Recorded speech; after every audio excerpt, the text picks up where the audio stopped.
It's the longest outage in Facebook's history. Users on 6 continents reported being affected.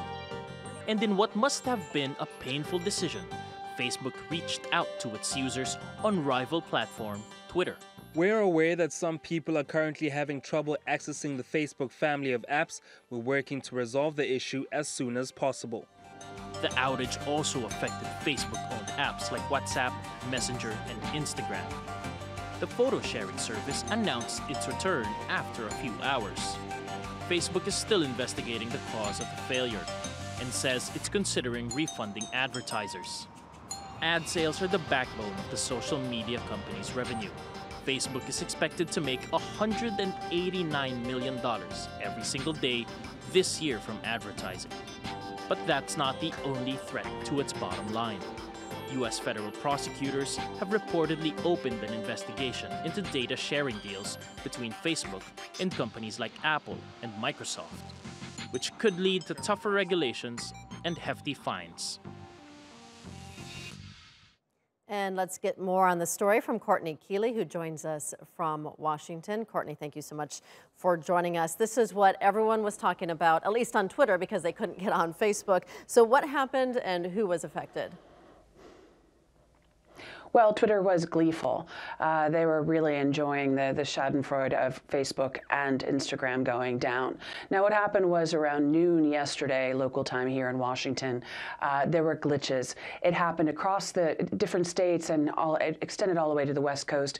2 hours later, people were still reporting issues with Facebook and Instagram, and they ranged. They ranged from not being able to post, not being able to update news feeds, to just a complete blackout. Which you also saw playing out on Twitter. Now, Facebook didn't really speak about it until today, and they said it was a server configuration change. They had apologized yesterday, asking people to be patient. Instagram today posted a meme of Oprah Winfrey saying, "We're back," but they really tried to downplay the instance. The place where it really played out for people was not being able to see personal posts, but the people that rely on Instagram and Facebook for small businesses, Rachel. Mm-hmm. I know that for me, last night I was trying to message my husband on WhatsApp, and some of my messages weren't going through. And then I was trying to message my mom on Facebook, and some of my messages there weren't going through.